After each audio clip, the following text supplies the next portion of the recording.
Welcome in Nimit pharma classes. तो आज हमारा टॉपिक रहने वाला आपका एड्रेनर्जिक एंटागोनिस्ट। ठीक है, अल्फा और बीटा ब्लॉकर्स के बारे में हम कंप्लीट डिस्कस करेंगे आज के टॉपिक में। ठीक है, जो भी थ्योरी रहेगी वो करवाता हुआ चलूँगा, साथ साथ आपके एमसीक्यूज रहने वाले हैं। ठीक है, ज़्यादा से ज़्यादा वीडियो को लाइक शेयर करना, जिससे ज़्यादा से ज़्यादा स्टूडेंट्स इससे जुड़ सकें और इसका फ़ायदा उठा सकें। जैसा कुछ लोगों ने हम में से भी एम्स का एग्ज़ाम दिया होगा, ठीक है, तो उसमें जैसे अभी तक अपना फार्मास्यूटिक्स कंप्लीट हो गया एचएपी, तो देखा होगा जिन्होंने एग्ज़ाम दिया है तो उसमें से बहुत सारे क्वेश्चंस आए हैं आपके। ठीक है, उसमें से बहुत सारे क्वेश्चंस कल के एग्ज़ाम जो हुआ था एम्स का, उसमें बहुत सारे क्वेश्चंस आए हैं। और जो मैंने ये पेपर डाला ना पुराना आईटीबीपी वाला, तो इसमें से भी कुछ क्वेश्चंस आए हैं। तो स्टूडेंट्स, क्वेश्चन मैंने पहले भी बताया था वही आएंगे जो आपको पढ़ाया जा रहा है। जो स्टूडेंट इन 4000 क्वेश्चंस के एमसी जो सीरीज चली हुई है इसको अगर पूरा कर लेता है तो उसके भी चांसेस मैक्सिमम से मैक्सिमम हो जाएंगे सेलेक्ट होने के। अगर वो ध्यान से जो जितना बताया जा रहा है उसको अच्छे से रिवाइज कर रहा है, ठीक है, उनको अच्छे से समझ पा रहा है, जैसे मैंने समझाया वैसे समझ के अगर वो पेपर में जा रहा है कंप्लीट, इनको 4000 को अगर पक्का से याद करके जाता है तो उसके चांसेस मतलब मैक्सिमम चांसेस हो जाएंगे उसके सेलेक्ट होने के। ठीक है, बाकी आपकी इच्छाएं हैं, आपको कहाँ से क्या पढ़ना है, कोई किसी तरह की कोई पाबंदी नहीं है किसी स्टूडेंट पे। कुछ लोगों को लगता है कि ग्रुप व्रुप बना के टाइम पास हो रहा है, तो देखिए स्टूडेंट्स, टाइम यहाँ निकाला जा रहा है, ना कि टाइम यहाँ पे वेस्ट करा जा रहा है। ठीक है, मैं भी अपना कीमती समय में से समय निकाल के तुम्हारे लिए दे रहा हूँ। ठीक है, जिनको नहीं पढ़ना है वो ग्रुप से भी जा सकते हैं। ठीक है, चैनल को भी अनसब्सक्राइब कर सकते हैं। यहाँ कोई लाइक बटोरने ये सब बटोरने का मैं काम नहीं कर रहा हूँ। मैं उन स्टूडेंट्स के लिए हूँ जिनको ज़रूरत है।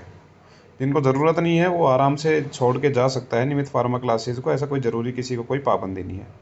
ठीक है स्टूडेंट्स, हम देखते हैं अपना आज का पहला question. Adrenergic antagonist primarily act by. Adrenergic antagonist मुख्यतः किस प्रकार के कार्य करते हैं? फर्स्ट है स्टिमुलेटिंग एड्रेनर्जिक रिसेप्टर्स, दूसरा है blocking adrenergic receptors, inhibiting the acetylcholine esterase और स्टिमुलेटिंग द मस्करिनिक रिसेप्टर्स। ठीक है, हम एक एक ऑप्शन को काटते हुए, पहले जैसे अपनी टेक्निक रही है हम एक एक को काटते हुए चलते हैं और जो समझाने का आता है उसको समझाते हुए चलते हैं। तो यहाँ पे बात हो रही है एड्रेनर्जिक एंटागोनिस्ट। एंटागोनिस्ट मतलब एड्रेनर्जिक से उल्टा काम करने वाले, यानी कि उसके एक्शन को रोक देने वाले। ठीक है, पहले मैंने बताया एंटागोनिस्ट का खुद का कोई काम नहीं होता, बट दूसरे को कोई काम नहीं करने देते हैं। ठीक है, जैसे कि कुछ हमारे व्हाट्सएप ग्रुप में भी कुछ स्टूडेंट्स हैं वो एंटागोनिस्ट की तरह रिएक्ट कर रहे हैं। उनका खुद का कोई काम नहीं है उनको पढ़ने लिखने का, बट वो दूसरों को डीमोटिवेट करने का काम करते हैं। तो उन स्टूडेंट से आप अपने आप को बचा के रखें, ज़्यादा उनके मुंह लगने की कोई ज़रूरत नहीं है, उनको करने दीजिए।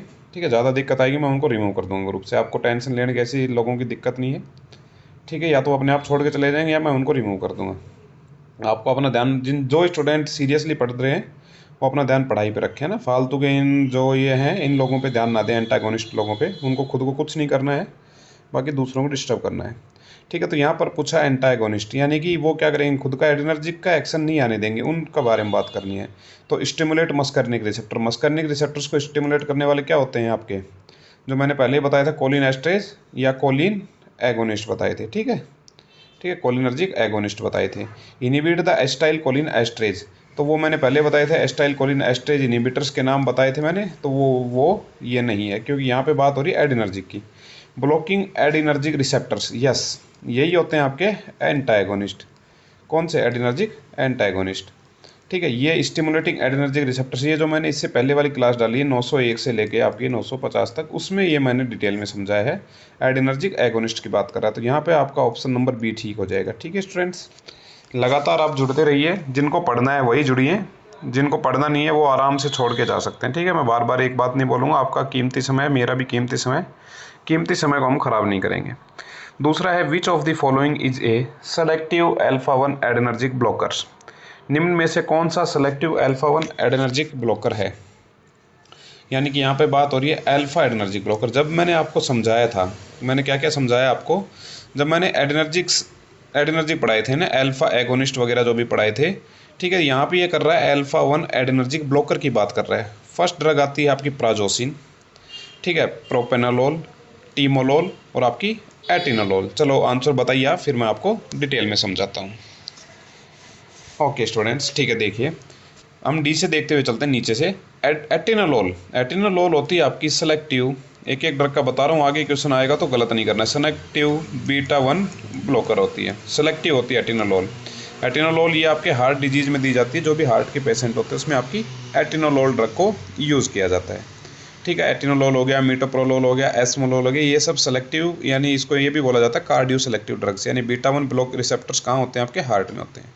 दूसरी ड्रग आपकी टीमोलोल, ये भी आपकी बीटा एडर्जिक बीटा सेलेक्टिव ब्लॉकर है। ठीक है, ये आपके आई में यूज़ की जाती है। टीमोलोल कहाँ यूज़ करती है? आपकी ऑप्थेल्मिक प्रिपरेशंस में टीमोलोल को यूज़ किया जाता है।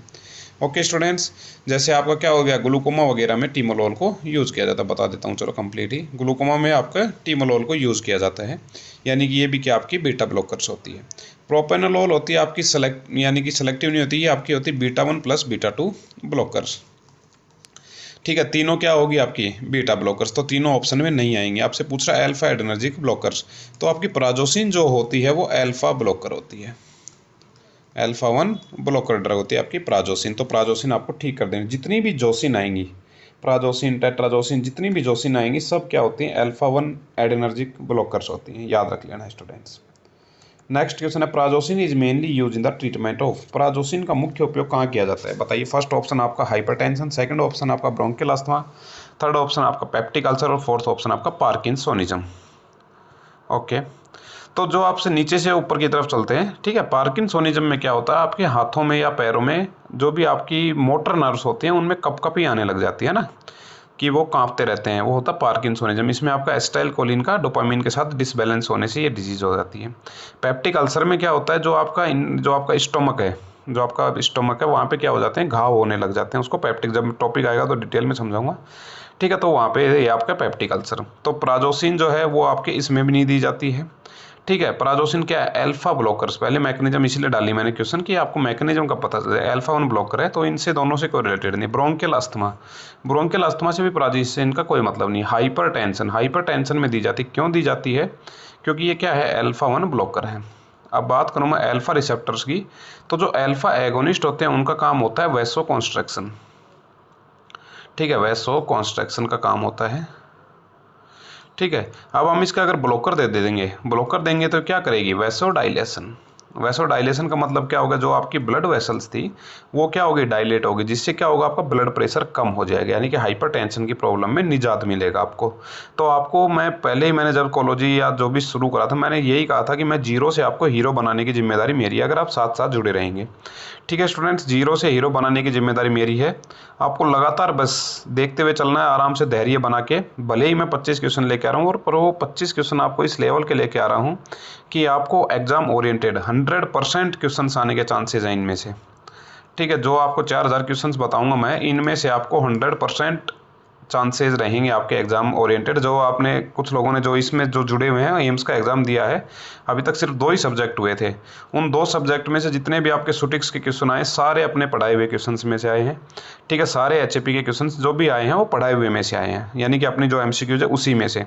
थ्योरी क्लासेज लेता तो बात अलग ही होती, फिर तो आपको 100% का जो भी क्वेश्चन बनता वो वहीं से बनता, ठीक है। ये मेरी जिम्मेदारी है, बट मैंने इसमें भी पूरा समराइज़ करने की कोशिश करी, आपको एक मतलब हलवा बना के खिला रहा हूँ कि आप बस यूज़ करें और तुरंत सिलेक्शन की तरफ बढ़े, बट उसको पॉजिटिव वे में लेना है, नेगेटिव लोगों से बच के हुए चलना है स्टूडेंट्स। नेक्स्ट है 54 number, which alpha blockers is commonly use the management of the pheochromocytoma, ठीक है। फियोक्रोमासाइटोमा में अल्फा ब्लॉकर्स कौन से यूज़ किए जाते हैं, ठीक है स्टूडेंट्स। अब मैं आपको बताता हूँ पहले फियोक्रोमासाइटोमा क्या होता है। तो ये एक आपका क्या है? एक डिजीज़ है। इस डिजीज़ में क्या होता है? आपकी जो एड्रिनल ग्लैंड है, कौन सी ग्लैंड है आपकी? एड्रिनल ग्लैंड के अंदर क्या हो जाता है? ट्यूमर्स हो जाते हैं, ठीक है। एड्रिनल ग्लैंड के अंदर क्या होता है? आपका ट्यूमर होता है। ट्यूमर का मतलब वहाँ पे क्या होने लग जाती है? उसकी जो ग्लैंड थी उसके अंदर ट्यूमर हो गया, उसकी साइज बढ़ती हुई चली जाएगी। एड्रिनल ग्लैंड का मेन काम क्या था? आपका एड्रिनल ग्लैंड का मेन काम था नॉर एड्रेनलिन और आपका एड्रेनलिन का क्या करना? सिक्रेशन करना है, ठीक है। तो जब ग्लैंड की साइज बढ़ेगी तो इनका भी सिक्रेशन ज़्यादा होने लगेगा। एड्रेनलिन और एड्रेनलिन का अगर सिक्रेशन ज़्यादा होने लगता है तो उस पेशेंट में क्या आएगी? इनका काम क्या है? हार्ट की एक्टिविटी को बढ़ाना, ठीक है, ब्लड वेसल्स को कॉन्ट्रैक्ट करना। तो ये क्या करेंगे? एक तो बीपी इंक्रीज कर देंगे उस पेशेंट की, लगातार उस पेशेंट की बीपी आपकी बढ़ी हुई रहेगी।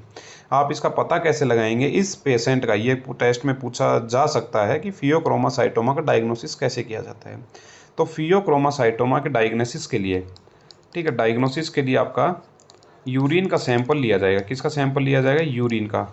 उसमें होमोवैलेनिक एसिड का कंसंट्रेशन देखी जाएगी। अगर वो कंसंट्रेशन ज़्यादा आ रही है होमोवैलेनिक एसिड, ये क्या है, ये आपके एड्रेनलिन और नॉर एड्रेनलिन का मेटाबॉलिक प्रोडक्ट होता है होमोवैलेनिक एसिड। अगर इसका लेवल ज़्यादा आ रहा है तो इसका मतलब क्या है, आपको फियोक्रोमासाइटोमा है। तो इसके लिए आपकी ड्रग्स दी जाती हैं, अल्फा और बीटा ब्लॉकर्स ड्रग दी जाती हैं, सेलेक्टिवली अल्फा और बीटा ब्लॉकर्स ड्रग दी जाती हैं। ठीक है, ये होगी आपकी एटिनोलोल। एटिनोलोल आपकी कौन सी ड्रग है, बीटा ब्लॉकर, पहले ही मैंने बताया। मिटोप्रोलोल कौन सी ड्रग है, बीटा ब्लॉकर्स। एस्मोलोल क्या बताया, बीटा ब्लॉकर्स। तो इस तरह से हम बताएंगे तो ये कौन सी होगी, फिनॉक्सीबेंजामिन ड्रग। इसको रट लेना स्टूडेंट, सीधा सीधा क्वेश्चन पूछा जाता है, बहुत बार पूछा जाता है कि एड्रेनल ग्लैंड में अगर ट्यूमर हुई है तो कौन से डिजीज़ होने के चांसेस, कौन सी डिजीज़ होती है, तो उसको आप बोलेंगे फियोक्रोमासाइटोमा।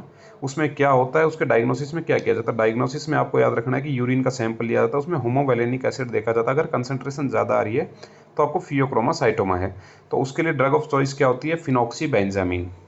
ठीक है, फिनॉक्सीबेंजामिन उसकी आपकी ड्रग ऑफ चॉइस होती है। ये चीज़ को रट लेना है। और अगर किसी को ये भी नहीं आता था, मान लीजिए उसको नहीं पता था फियोक्रोमासाइटोमा क्या, इसमें क्वेश्चन में क्या दिया उसने, अल्फा ब्लॉकर्स का उपयोग किया जाता है। अल्फा ब्लॉकर का मतलब आपको देख लेना है, फिर आपको ऑप्शन देखना, जैसे मैंने बताया कि बीटा ब्लॉकर छांट लेना है, ये बीटा ब्लॉकर होगी। बचा कौन एक ऑप्शन आपके सामने, जब आप पेपर देने जाएंगे तो 25% सही है। 4 ऑप्शन मिलेंगे, यानी कि एक 4 में से सही है, यानी 25% आपको अंक आने के पूरे पूरे चांसेस हैं। उस 25 को आपको 100% कैसे बनाना है, वो टेक्निक आप नियमित फार्मा क्लासेज के साथ लगातार सीख रहे हैं।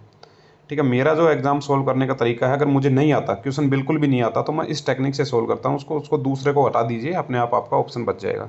और अगर सीधा आपको याद है तो आप सीधा भी कर सकते हैं। फियोक्रोमासाइटोमा अगर आपको सुन दिमाग में आ रहा था, पी से पी ढूंढना है, पी नाम की ड्रग कौन सी है, फिनॉक्सीबेंजामिन। इस तरह से आपको याद कर लेना है। अगला क्वेश्चन है, फिनॉक्सीबेंजामिन इज ए, किस प्रकार का अल्फा ब्लॉकर है। तो फर्स्ट ऑप्शन है selective reversible alpha 1 blocker, non selective irreversible alpha blocker, selective beta blocker और mixed alpha and beta blocker. अभी अभी मैंने बोला भी था, जिस स्टूडेंट ने, अगर मेरी बात, मैं पहले ही बता रहा हूँ स्टूडेंट, 30-35 मिनट का आपका वीडियो होता है मैक्सिमम। अगर आपने 30-35 मिनट वीडियो देख रहे हैं तो उसमें 30-35 मिनट प्रेजेंस ऑफ माइंड भी आपको क्लास के साथ रखना है। ठीक है, आपको एकदम ध्यान से सुनते हुए चलना है। ये नहीं कि टाइम पास करने के लिए हम देख रहे हैं या चला के रख दिया कुछ कर रहे हैं, नहीं स्टूडेंट्स। अगर आप वीडियो देख रहे हैं तो मैं उसी स्टूडेंट्स को आपको कर रहा हूँ कि देखना है तो अच्छे से देखना, नहीं तो मत देखना। कोई यहाँ पे ज़रूरी मुझे व्यूज़ वगैरह कुछ नहीं लेने। कुछ लोग कमेंट करते हैं ऐसा वैसा, मुझे उससे कोई मतलब नहीं है। मैं अपना कीमती समय तुम्हें दे रहा हूँ। ठीक है, मैं चाहता हूँ अगर एक स्टूडेंट, मैं तो चाहता हूँ कि जितने भी वैकेंसी उसमें मेरे स्टूडेंट ही लगें, बट मैं ये चाहता हूँ अगर एक भी स्टूडेंट लग गया मेरी वजह से तो मेरा यहाँ यूट्यूब पे पढ़ाने का मतलब सिद्ध हो जाएगा। मुझे उससे ज़्यादा कुछ नहीं चाहिए। अगर एक स्टूडेंट भी मुझे जिस दिन रिजल्ट आएगा बोलेगा सर मैंने आपसे पढ़ा था और मैं सेलेक्ट हो गया, मेरा पढ़ाने का पूरा टारगेट जो है वो सफल हो जाएगा। ठीक है, कम से कम एक बंदा तो ऐसा मिलेगा जो याद रखेगा हाँ सर ने पढ़ाया था, मेरे फ़ायदा हुआ उससे। ठीक है स्टूडेंट्स, ज़्यादा मुझे ऐसा कुछ नहीं चाहिए आप लोगों से। ठीक है, ना कुछ यहाँ पे कुछ लिया दिया जा रहा आपसे, तो बस आपको लगातार बस पढ़ते रहना। आपकी सफलता ही मेरे लिए सब कुछ है। मुझे जो पढ़ना था मैंने पढ़ा, अपना जो भी नौकरी लगनी थी वो मैंने अपनी ले ली है। ठीक है, मेरा कोई फ़ायदा नहीं है इसमें। बताइए इस ग्लैंड, इसका फिनॉक्सीबेंजामिन इज ए, फिनॉक्सीबेंजामिन किस प्रकार का बीटा ब्लॉकर, ये मतलब अल्फा ब्लॉकर है। तो ये आपका मिक्स्ड अल्फा और बीटा ब्लॉकर है, मिक्स्ड है ये। अल्फा को भी ब्लॉक करता है, आपके बीटा रिसेप्टर्स को भी ब्लॉक करता है, क्योंकि ये जिस डिजीज़ में दिया जा रहा है वो डिजीज़ ही कुछ ऐसी है कि वो जैसे एड्रेनलिन बढ़ेगा तो बीटा ब्लॉकर्स पे भी काम, बीटा रिसेप्टर पे भी काम करेगा, अल्फा रिसेप्टर पे भी काम करेगा। तो दोनों को ब्लॉक करने वाली ड्रग ही अपने को यूज़ करनी है। तो phenoxybenzamine is a alpha and beta blocker drug. ठीक है students, next question, which adverse effect is commonly associated with alpha blockers. कौन सी ऐसी एडवर्स इफेक्ट है जो अल्फा ब्लॉकर्स के साथ आपका प्रतिकूल प्रभाव कौन सा है। फर्स्ट होता है ब्रोंकियोस्पाज्म। ब्रोंकियोस्पाज्म मतलब आपके लंग्स को क्या कर देगी, कॉन्ट्रैक्ट कर देगी। तो मैंने पहले बताया था अल्फा का ऐसा कोई काम नहीं होता है। दूसरा आपका ऑर्थोस्टैटिक हाइपोटेंशन, ये हो सकता है क्योंकि ये क्या करती है, आपकी वेसल्स को डायलेट कर देगी। डायलेट करने का मतलब हाइपोटेंशन हो जाएगी, बीपी लो हो जाएगी, ऑर्थोस्टैटिक हाइपोटेंशन कर सकते हैं। ठीक है, कॉन्स्टिपेशन तो एसिटाइल कोलिन से रिलेटेड है friends. Yes, bradycardia heart rate को कम करना, नहीं ये हार्ट रेट से रिलेटेड नहीं है, ये आपकी वेसल से रिलेटेड है। हार्ट रेट से हम ब्रेडिकार्डिया की अगर बात करते तो हम बीटा ब्लॉकर्स बोलते। कौन बोलते, या तो बीटा ब्लॉकर बोलते या कोलिनर्जिक एगोनिस्ट बोलते। स्टूडेंट्स डिटेल में इसलिए बता रहा हूँ क्योंकि ये मेरा बेस्ट सब्जेक्ट है। मुझे ये सब्जेक्ट पढ़ाने और पढ़ने में दोनों में इतना इंटरेस्ट आता है, इसलिए मैं आपको इसको डिटेल्स में कंसेप्ट बेस्ड पढ़ा रहा हूँ, मैंने इसके कंसेप्ट बना रखे हैं।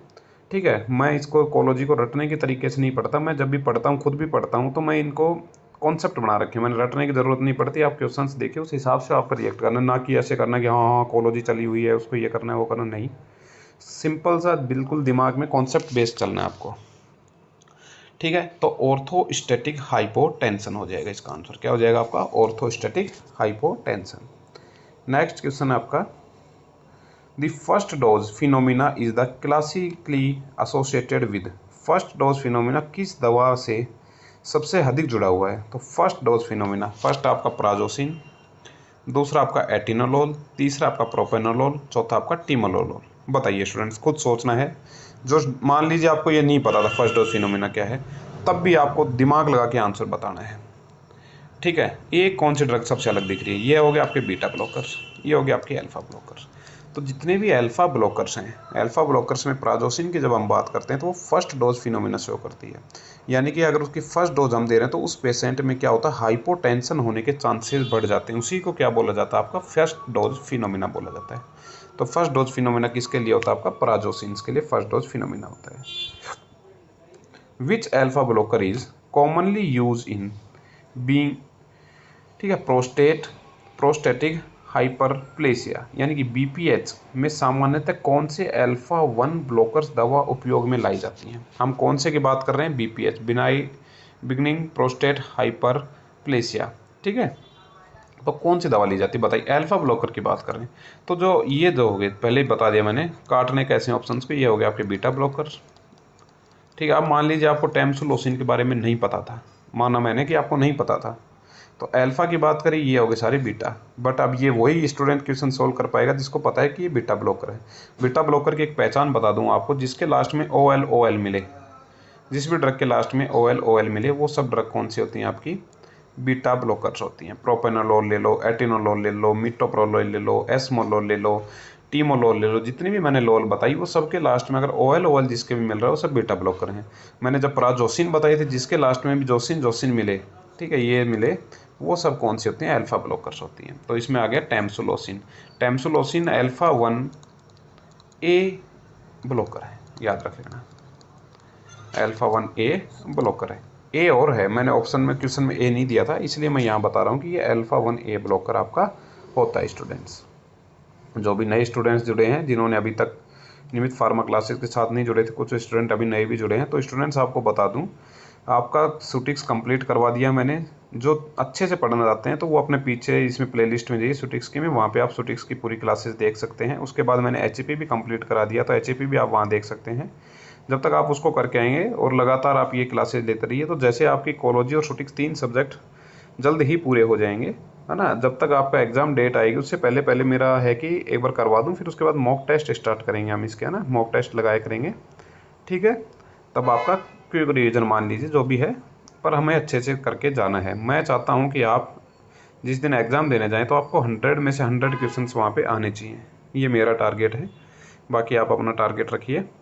ठीक है, मैं तो 100 का बोल रहा हूँ आपको, 100 क्योंकि मेरे पढ़ाए हुए में से आने के पूरे चांसेस हैं, तो उसी हिसाब से आपको 100 क्वेश्चंस के हिसाब से तैयार होकर जाना है। ठीक है, अगला है आपका tamsulosin is relatively selective for which receptor सब टाइप। टैमसुलोसिन मुख्यतः किस रिसेप्टर सब टाइप के लिए सेलेक्टिव है? तो मैंने ऊपर बताया alpha 1A receptors, alpha 2 receptors, beta 1 receptor, beta 2 receptor. तो ये आपका आंसर आ जाएगा अल्फा 1A रिसेप्टर्स। काम क्या करती है? उसको ब्लॉक करने का काम करती है। तो alpha 1A selective blocker drug होती है, याद रखना है, alpha 1A selective blocker drug की तरह ही आपका रिएक्ट करती है। ठीक है, नेक्स्ट क्वेश्चन है, which of the following is a non selective beta blockers. इनमें से कौन सी नॉन सेलेक्टिव बीटा ब्लॉकर है? नॉन सेलेक्टिव, मैंने सेलेक्टिव और नॉन सेलेक्टिव दो तरह के बताए थे आपको, जैसे कार्डियो सेलेक्टिव बताए थे जो बीटा ब्लॉकर्स हैं, तो एटिनोलोल आपकी सेलेक्टिव ड्रग है, सेलेक्टिव बीटा 1। ठीक है, मिटोप्रोलोल selective beta 1, propranolol non selective beta 1 plus beta 2 blocker. ठीक है, अगला है बिसोप्रोलोल। ठीक है, ये भी आपकी सेलेक्टिव ड्रग होती है। तो आपको क्या हुआ, मैंने आपको क्या बताया, ये आपको याद रखना है। ठीक है, प्रोपेनोलोल क्या हो गई आपकी? Beta 1 beta 2। ये बोल रहे हैं non selective beta blockers, non selective, जो क्या है, नहीं है सेलेक्टिव। ठीक है। नेक्स्ट क्वेश्चन देखिए आप, प्रोपेनोलोल ब्लॉक्स, प्रोपेनोलोल किन रिसेप्टर्स को ब्लॉक करती है? बताइए स्टूडेंट्स, अभी अभी जस्ट मैंने बताया है।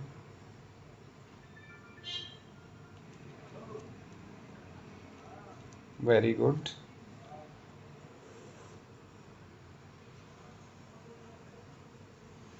ठीक है, तो ये आपकी करती है बोथ बीटा 1 और बीटा 2 रिसेप्टर्स को ब्लॉक करने का काम किसका होता है?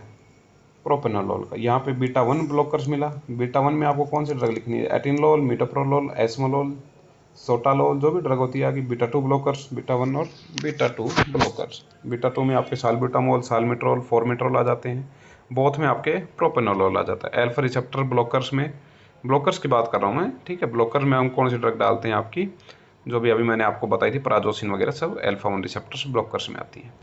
Which beta 1 is the cardio selective, कौन सी बीटा 1 कार्डियो सेलेक्टिव है? 10 बार बता दिया मैंने आज ही। प्रोपेनोलोल नॉट सेलेक्ट, नो मतलब ये कार्डियो सेलेक्टिव नहीं, बीटा 1 और बीटा 2 दोनों पे काम करती है। Atenolol cardio selective drug.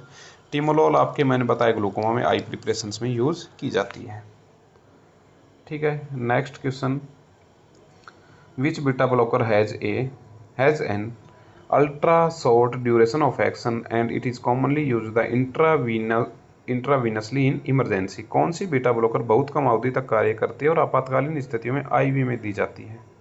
ठीक है, बताइए फटाफट बताइए स्टूडेंट्स, फटाफट।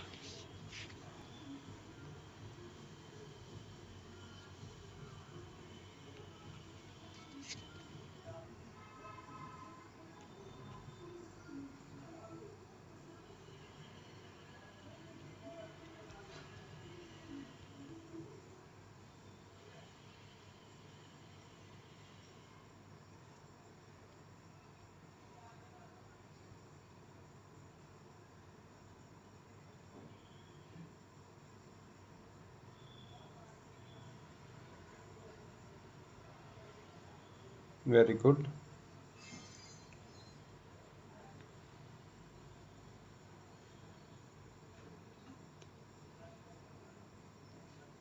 ठीक है, हाँ एक बात और बता दूं, जब भी मैं आपकी क्लास डालता हूँ, जब भी क्लास लेता हूँ, तो ये मैं आपसे कुछ टाइम पहले आपको वो डाल दिया करूँगा नोटिफिकेशन में आपके ग्रुप में कि कौन सी क्लास कब आने वाली है, ठीक है। तो आप अगर ऐसे देखें ग्रुप में तो वहाँ देख लेना कि कब क्लास का क्या शेड्यूल है। और अगर वैसे आप देखें तो चैनल पे जब से ही वीडियो पे जाएंगे तो आपको मैं आज से पहले 1-2 क्लास पहले का डालता रहा करूँगा, जिससे आपको अंदाज़ा रहेगा कि क्लास कब कितने बजे आने वाली है, ठीक है। उसमें टाइम देखना, उसी हिसाब से अपने तैयार रहना आपको, ठीक है। ओके, तो इसका आंसर हो जाएगा आपका एस्मोलोल। तो एस्मोलोल एक ड्रग कौन सी होती है जो बीटा ब्लॉकर्स होती है, कम अवधि के लिए यूज की जाती है, बट आपातकालीन स्थिति में आईवी में भी दी जाती है, ठीक है। एस्मोलोल, एटिनोल, मिटोप्रोलोल और एस्मोलोल कार्डियो सेलेक्टिव ड्रग के तौर पे इसको यूज़ किया जाता है। शॉर्ट एक्टिंग होती है, बार बार बोल रहा हूँ, short ultra short acting duration of action है इसका, ठीक है। और आईवी प्रिपरेशंस में इसको यूज़ किया जाता है।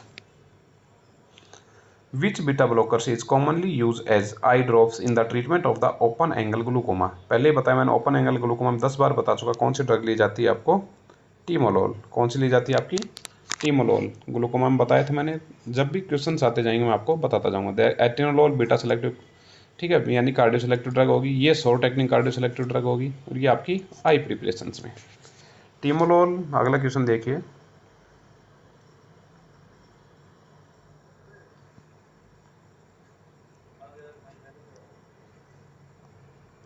Timolol lowers intraocular pressure by, timolol intraocular pressure को किस प्रकार से कम करते हैं? Increase the aqueous humour outflow, decrease the aqueous humour outflow, causing miosis, blocking alpha receptors. देखिए ऑप्शन काटते हुए मान लीजिए नहीं पता था तो उस हिसाब से करके बताता हूँ आपको। ब्लॉकिंग अल्फा रिसेप्टर्स नहीं, ये कौन सी होती है, बीटा ब्लॉकर्स होती है। कॉजिंग मियोसिस, मियोसिस का मतलब क्या होता है, पिपल डायमीटर से, तो वो उससे कोई रिलेटेड नहीं है आपके ग्लूकोमा का, ठीक है ना। Decrease aqueous humour flow, aqueous humour flow का क्या कर देगी, प्रोडक्शन को कम कर देगी। तो यही इसकी क्या होती है, मैकेनिज्म होती है टीमोलोल की। ये जो एक्वस ह्यूमर फ्लूइड बन रहा है आपका, जो आपकी आ रही है जिनसे एक्वस ह्यूमर फ्लूइड बन रहा है, उसके उसको ही कम कर देना, वो किसका काम हो गया आपका, टीमोलोल का, ठीक है। वही किसका काम होता है आपके, टीमोलोल का, यानी कि decrease aqueous humour humour production. Okay, next देखिए हम, which beta blocker possesses additional alpha 1 blocking activity, किस बीटा ब्लॉकर में अतिरिक्त अल्फा 1 ब्लॉकिंग एक्टिविटी भी होती है। तो फर्स्ट मैंने ऑप्शन बताया आपको atenolol, cardio selective beta blocker, propranolol. तो इसमें आपका आंसर हो जाएगा लेबिटोलोल। कौन सा आंसर हो जाएगा आपका? लेबिटोलोल। लेबिटोलोल आपकी अल्फा और beta blocker, alpha and beta blocker activity दोनों की रखता है। तो ये कहाँ भी यूज़ किया जा सकता है? ये आपके फियोक्रोमासाइटोमा में भी यूज़ कर सकते हैं। मैंने ऊपर बताया था फिनॉक्सीबेंजामिन, फिनॉक्सीबेंजामिन के साथ आप लेबिटोलोल अगर दोनों ऑप्शन मिलते हैं किसी क्वेश्चंस में, जैसे मान लीजिए इसी में मैं आपको क्वेश्चन बना दूँ फियोक्रोमासाइटोमा ट्रीटमेंट में कौन सी ड्रग दी जाती है, एक मैंने लेबिटोलोल भी लिख दिया, फिनॉक्सीबेंजामिन भी लिख दिया और ऑप्शन लिख दिया ए और बी आर द करेक्ट। ठीक है, सी में कुछ अलग, डी में कुछ अलग डाल दूँ, तो आपको सी करना है कि बोथ आर करेक्ट आंसर्स। ठीक है स्टूडेंट्स, नेक्स्ट है carvedilol is best describe as. Carvedilol का सही वर्गीकरण क्या है? तो कार्बिडिलोल का क्या है? Selective beta 1 blockers, non selective beta blockers with alpha blocking activity, selective alpha blockers और आपकी बीटा 2 एगोनिस्ट। बताइए।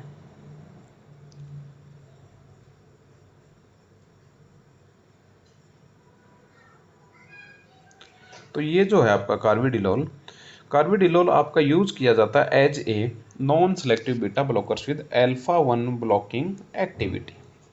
ठीक है, कार्बिडिलोल, बट फियोक्रोमासाइटोमा में इसको नहीं दिया जाता। फियोक्रोमासाइटोमा में आप मैक्सिमम दो ही ड्रग्स बताएंगे, फिनॉक्सीबेंजामिन प्लस लेबिटोलोल।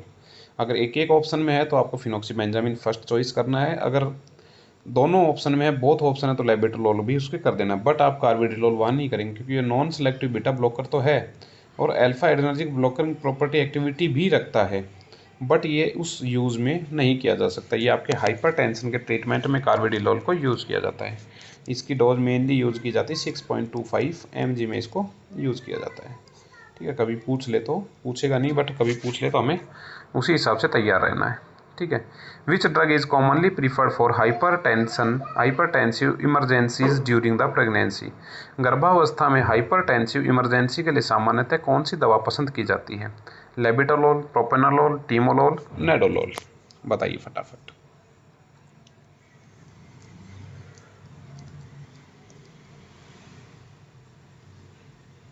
ठीक है स्टूडेंट्स, तो गर्भावस्था में हम कौन से ड्रग का यूज़ करेंगे? लेबिटोलोल को as a hypertensive emergency situation में, फीमेल्स में जब वो प्रेग्नेंट है उस कंडीशन में हम इस ड्रग को यूज़ करेंगे, बिकॉज इट हैव क्या रखती है? Alpha and beta blocking property रखती है। तो ये आपके हार्ट की एक्टिविटी को भी कम करेगी, आपकी वैसो डायलेशन करने का भी काम करेगी, दोनों तरफ से आपकी बीपी को कंट्रोल करने की कोशिश करती है लेबिटोलोल।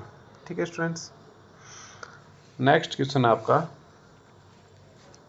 विच beta blockers has nitric oxide medications vasodilatory actions. किस बीटा ब्लॉकर में नाइट्रिक ऑक्साइड द्वारा वैसोडाइलेशंस करते हैं? नाइट्रिक ऑक्साइड क्या है पहले मैं ये बता दूं। नाइट्रिक ऑक्साइड्स आपकी ब्लड वेसल्स के अंदर होता है। नाइट्रिक एनओ जो गैस होती है ये क्या करती है? ये आपकी EDRF होती है, इंडोथीलियल डिराइव्ड रिलैक्सिंग फैक्टर्स। ये आपकी जो ब्लड वेसल्स होती हैं इनको डायलेट करने का काम करती है। क्या करती है? इनको डायलेट करने का काम करती है। ठीक है, ये एज ए हाइपरटेंसिव ड्रग्स के तौर पे, यानी कि हार्ट की एक्टिविटी, मतलब हार्ट नहीं, वेसल्स को डायलेट करने का काम करती है। ठीक है, यहाँ पे इसमें पूछ रहा है कि कौन सी ऐसी ड्रग है जो इस तरह की एक्टिविटी रखती है। इसका अगर डायरेक्ट हम नाइट्रिक ऑक्साइड, इसका डायरेक्ट एग्जांपल देखें तो सोडियम नाइट्रोक्लोराइड आपने सुना होगा, सोडियम नाइट्रोक्लोराइड। ठीक है, सोडियम नाइट्रोक्लोराइड होगी। ठीक है, ये डायरेक्ट वैसोडाइलेटर होती है सोडियम नाइट्रोक्लोराइड, बट यहाँ पे हम ऐसी कौन सी ड्रग है जिसके बारे में हम बताना चाह रहे हैं? तो आपको स्टूडेंट्स आपका आंसर हो जाएगा आंसर नंबर सी, नेबीविलोल। कौन सी ड्रग रहती है ऐसी? नेबीविलोल। पहले नहीं सुनी है तो यहाँ लिख लेना आपके, क्योंकि मैं वही क्वेश्चंस ढूंढ के ला रहा हूँ जो किसी ने नहीं करवाए हैं। मैं आपके लिए इंपॉर्टेंट चीज़ें, एक 25 क्वेश्चंस बनाने में, ठीक है, 25 क्वेश्चन बनाने में कम से कम मेरे 2 घंटे लगते हैं बनाने में। फिर उसके बाद वीडियो लाने में थोड़ा और टाइम लगता है, यानी कि आपके 25 क्वेश्चंस लाने के लिए मुझे 3 घंटे अपने देने पड़ते हैं, क्योंकि ये क्वेश्चंस बड़ी मुश्किल से सेलेक्ट करके वही ढूंढ के ला रहा हूँ जो आपके काम का होगा। नहीं तो बहुत लोगों जैसे और लोग पढ़ा रहे हैं, ऐसे कचरा भी पढ़ा सकता हूँ पढ़ाने को, ऐसा नहीं है कि, बट मैं नहीं चाह रहा कि मेरा स्टूडेंट्स का एक भी सेकंड ख़राब हो। ठीक है, तो वही सेकंड बचाने के लिए मुझे बहुत ज़्यादा मेहनत करनी पड़ रही है स्टूडेंट्स। ओके, नेक्स्ट है आपका, intrinsic sympathomimetic activity is seen with. Intrinsic sympathomimetic activity किस ब्लॉकर में पाई जाती है? एसिब्यूटेनोल, प्रोपेनोल, टीमोलोल और आपकी एस्मोलोल। बताइए किस में पाई जाती है आपकी? तो ये होती है आपकी एसिब्यूटेनोल।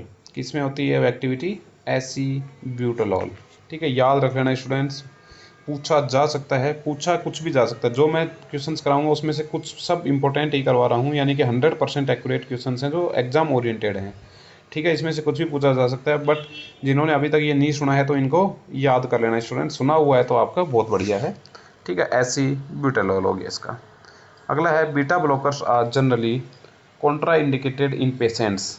बीटा ब्लॉकर सामान्यतः किस रोग में कॉन्ट्रा इंडिकेटेड मानी जाती हैं? Bronchial asthma, hypotension, stable angina, essential tremors. तो ये आपके बताइए फटाफट। ठीक है, तो आपके जैसे मैं एग्जांपल के तौर पे बताऊं, एक ड्रग होती है आपकी प्रोपेनोलोल। ठीक है, प्रोपेनोलोल आपकी ड्रग है, ये आपकी बीटा 1 बीटा 2 ब्लॉकर ड्रग होती है। ठीक है, ये ड्रग क्या करती है? इस ड्रग को कॉन्ट्रा इंडिकेटेड किया जाता है आपका ब्रोंकियल अस्थमा। फर्स्ट ऑप्शन देखिए, ब्रोंकियल अस्थमा। ब्रोंकियल अस्थमा में आपकी मॉर्फिन, याद कर लेना, बहुत बार पूछा हुआ क्वेश्चन, मॉर्फिन, ठीक है, एस्प्रिन और आपकी प्रोपेनोलोल। ये तीन ड्रग क्या होती है? कॉन्ट्रा इंडिकेटेड होती है। इसका आंसर भी आपका ब्रोंकियल अस्थमा हो जाएगा, क्योंकि ये क्या होती है? मॉर्फिन क्या करती है ब्रोंकियल अस्थमा में? क्या करती है वैसो, ये क्या होता है आपको? ब्रोंकियल कॉन्ट्रैक्शन करवाती है। एस्प्रिन के साथ भी यही है और आपके प्रोपेनोलोल के साथ भी यही साइड इफेक्ट आता है। ठीक है, तो ये ड्रग क्या करती है? इनको अस्थमा में कॉन्ट्रा इंडिकेटेड किया जाता है। बीटा ब्लॉकर्स दूसरा ऑप्शन हाइपरटेंशन में तो देते हैं। स्टेबल एंजाइना, किसी का एंजाइना है तो उसमें बीटा ब्लॉकर्स इसलिए दिए जाते हैं क्योंकि उनके हार्ट की एक्टिविटी थोड़ी कम हो जाए, जो ऑक्सीजन की सप्लाई चाहिए थी वो आपकी कम हो जाए। और असेंशियल ट्रीमर्स के ट्रीटमेंट में प्रोपेनोलोल दी जाती है। जब साल्ब्यूटामोल देते हैं हम किसी पेशेंट्स को तो उसमें ट्रीमर्स आ जाते हैं, उस ट्रीमर को ठीक करने के लिए प्रोपेनोलोल दी जाती है। तो असेंशियल ट्रीमर्स तो इसका यूज़ हो गया। ठीक है ना, बता रहा हूँ एक क्वेश्चन सोल्व करवाने में 10 चीज़ें इसलिए बताता हूँ कि आपको ऑल क्लियर रहे, कोई आपको दिक्कत ना आए। नेक्स्ट है which adverse effect is commonly associated with non selective beta blockers. Non selective beta blockers का सामान्य प्रतिकूल प्रभाव कौन सा है? ब्रोंकियोस्पाज्म, हाइपरथायरॉयडिज्म, टैकीकार्डिया और आपका माइल्ड रेसिस। बताइए नॉन सेलेक्टिव बीटा ब्लॉकर्स का एडवर्स इफेक्ट। ओके, बहुत बढ़िया। ठीक है, तो पहले ही मैंने पिछले पिछले क्वेश्चन में बताया था क्या करवाते हैं? ब्रोंकियोस्पाज्म करवा देते हैं। क्या करवाते हैं आपके? ब्रोंकियोस्पाज्म। नेक्स्ट है which beta blockers is commonly use after the myocardial infection to reduce the mortality. Myocardial infection के बाद मृत्यु दर कम करने के लिए सामान्यतः कौन सा बीटा ब्लॉकर उपयोग में लिया जाता है? एटिनोलोल, मिटोप्रोलोल, साल्ब्यूटामोल और फिनाइलिफरीन। ठीक है, तो ब्लॉकर बीटा ब्लॉकर की बात करनी है। मायोकार्डियल इन्फेक्शन पड़ा है तो उसमें मृत्यु दर को कम करने के लिए क्या देना है? साल्ब्यूटामोल। देखिए पहला ऑप्शन दिया हुआ आपको साल्ब्यूटामोल। साल्ब्यूटामोल कौन सी ड्रग होती है आपकी? Beta 2 blockers. ठीक है, इस तरह से देखते हुए चलते हैं। फिनाइलिफ्रीन कौन सी होती है आपकी? पहले बताया मैंने, अल्फा एगोनिस्ट। क्या है आपकी? Alpha agonist. ये दोनों ड्रग क्या होगी आपकी? Selective beta 1 blockers. अब इनमें से आपको सेलेक्ट करके बताना है। ठीक है, मैंने आपको मैकेनिज्म स्टूडेंट्स किसी की पूछी जा सकती है, इसलिए मैं हर ड्रग की आपको मैकेनिज्म बता रहा हूँ, बताता हुआ चलूँगा आगे भी। ठीक है, तो इसको मोर्टेलिटी को कम करने के लिए, मृत्यु दर को कम करने के लिए आप मिटोप्रोलोल ड्रग को यूज़ करते हैं किसमें? जब किसी को मायोकार्डियल इन्फेक्शन का अटैक पड़ता है उस पेशेंट में। ठीक है स्टूडेंट, नेक्स्ट आपका abrupt withdrawal of long term beta blockers therapy में लेड्स टू। लंबे समय तक बीटा ब्लॉकर्स लेने के बाद अचानक उसको बंद करने पर क्या हो जाता है? यानी कि आप लंबे समय से बीटा ब्लॉकर्स ड्रग यूज कर रहे हैं, अचानक से बंद करने पर क्या होगा? तो rebound tachycardia with the worsen angina, severe hypoglycaemia, bronchial dilation and marks additions. बहुत ईजी क्वेश्चन है। तो ये क्या होगा? जैसे आप बंद करते हैं तो क्या होता है? Rebound tachycardia with versions angina होने के चांसेस बढ़ जाते हैं उस पेशेंट्स में। अचानक से बंद नहीं किया जाए, डोज को धीरे धीरे कम करते हुए चलते हैं। ठीक है, नेक्स्ट क्वेश्चन है which beta blockers is most suitable for a patients with hypertension and chronic heart failure. Hypertension तथा क्रोनिक हार्ट फेलियर वाले रोगी में कौन सी बीटा ब्लॉकर अधिक उपयुक्त है? हाइपरटेंशन भी है और लंबे समय से हार्ट फेलियर की दिक्कत भी है, तो उसमें कौन सी बीटा ब्लॉकर्स आपकी सबसे ज़्यादा उपयुक्त है? ओके, तो इसमें क्या होगी आपकी? कार्बिडिलोल, because it have the alpha, यानी कि बीटा ब्लॉकर प्रॉपर्टी तो रखता ही है, विद कौन सी रखता है? पहले बताया था विद अल्फ़ा ब्लॉकिंग एक्टिविटी है, अल्फ़ा ब्लॉकर एक्टिविटी भी रखता है, इसलिए इसको यूज़ किया जाता है जब किसी पेशेंट को हाइपरटेंशन भी हो और क्या हो, क्रोनिक हार्ट फेलियर की डिजीज़ भी हो, तो उसमें कार्बिडिलोल का यूज़ किया जाता है। स्टूडेंट्स, अगर इससे आपकी नॉलेज बढ़ी है, इस वीडियो को देख के आपके कॉन्सेप्ट क्लियर हुए हैं, तो इस वीडियो को शेयर करने की कोशिश करें। ठीक है, लाइक और सब्सक्राइब तो जिन्होंने कर रखा है वो करिए। ठीक है, शेयर करने की कोशिश करें जिससे आपके और दोस्त भी एज ए आप एगोनिस्ट उसके साथ रिएक्ट कर सकें, ना कि एंटागोनिस्ट की तरह आप काम करें।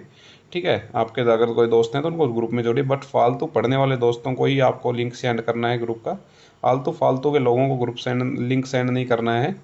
ठीक है, कुछ लोग हैं जो एक तरह से असामाजिक तत्वों की तरह ही होते हैं, उनको पढ़ना नहीं है, बस सिर्फ प्रोपोगेंडा फैलाते हुए घूमना है। अपनी नौकरी पे ध्यान दीजिए, आप जो पढ़ने वाले स्टूडेंट्स हैं, फालतू के लोगों के चक्करों में नहीं पढ़ना है। ओके स्टूडेंट्स, पढ़ते रहिए, मेहनत करते रहिए, मिलते हैं तब तक के नेक्स्ट वीडियो में। जय हिंद, जय भारत।